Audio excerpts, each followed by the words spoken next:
Good morning, friends. Kurt Bergland here with my Monday baseball book review. Every Monday morning at 10 Central, I review a baseball book. Could be fiction, could be nonfiction, could be out of print, could be hot off the presses, or it could be something in the middle. Today, we have something hot off the presses. It is the sexy book of 2021 for baseball nonfiction readers. It's called The Baseball 100. The writer is Joe Poznanski, and I'm going to be spending the next 3 weeks reviewing this book. Today, I'll be doing sort of an overview of what you can expect if you purchase the book.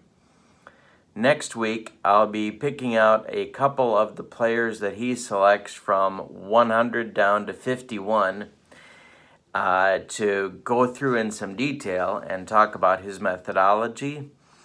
And in 2 weeks, I will be, 2 weeks from today, I will be going over a couple of the players that he selects for spots 50 down to number 1 in his book to show you a little bit more about the methodology that he uses and the way that he ranks them, the way that he describes them, the way that he talks about them, so that you get a good idea of what you're getting.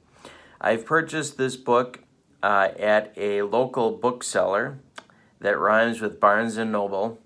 It rhymes with Barnes & Noble. And it's about $40 to do so. So I want to give you a thorough review so that you know what you're getting if you lay out that cash. All right. So let's get into the basics. This week, I won't be giving any spoilers about the player rankings or about which players make the list and which players don't. I'm going to be talking more generally about the book itself. So let's get to that. This is the cover, The Baseball 100, and the writer is Joe Poznanski. It was released just a few weeks ago. It's hot off the presses. The publisher is Avid Reader Press. I'll put all the purchasing information and the bibliographical information in the description for this video so that you have that as well. It is 830 pages. 830 pages of text. It's a big one. As I said, it was released in 2021. George Will wrote one of the introductions to the book, and he's obviously very impressed with the book. I want to get back to that in just a minute. There are some pictures in the book. They are black and white. There is a very comprehensive index in the back. There is not a table of contents.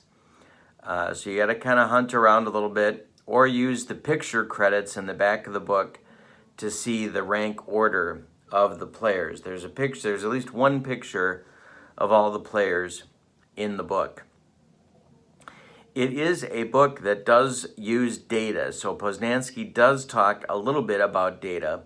He as the main data driver, but not the only one, but as the main data driver of the rankings in the book, he talks about WAR from both Baseball Reference and from Fangraphs, which have two different ways of using WAR as a statistical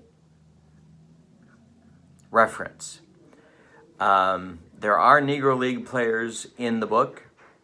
That they get part of that treatment, but Joe Poznanski is using a fairly broad base of reference here. It's not a book simply about WAR, and it certainly isn't a book simply about quantitative data. He uses qualitative data too. Were these players good in certain spots, pressure spots in their careers? How did they change the game? How were they respected by their peers? All of these factors, non-hard measurement, non-number measurement sorts of factors play into his rankings. And I'll talk more about that next week and the week after. For each player in the list, for each of the 100 players, you get biographical information. That is, he describes what the player did. There are also stories about that player's performances. Sometimes, in fact, most often, there is a testimony from others about how good a player that player was. And then each section ends up with Joe Poznanski's own analysis of the player and how that ranking landed where it did. The emphasis in the book is on modern players. It's not exclusively modern players, but more than other books that I have read, modern players are certainly given more credit, perhaps, than they have in other books of this type. It is not a book about teams. It is a book about players. And so he sort of indicates from the start that the differences between 100 and 50 are very small, and that the rankings are finely sliced in many cases. And I'm going to get, again, more into that next week. He also indicates in the book that there are 100 more players that barely missed making the list, and he's apparently tempted to write another book expanding his list. But this is quite a work. It's 800 pages. It's a lot, and it's very interesting reading. George Will, in his introduction, says that it is a refreshing break from the quantification, the sabermetrics, the data-driven analysis. And it is. If you're looking for a book with tables and charts and numbers, this isn't your book. All right, so this is the book, The Baseball 100, Joe Poznanski's listing of the best 100 players in baseball history. Available now, hot off the presses. Next week, we look at some of the players between 100 and 51 on the list. Hope you'll join me. Don't forget to click like and subscribe to my channel. I need your support to keep my channel going, my friends, and I do appreciate it. I hope you have a wonderful Monday. So long, everybody.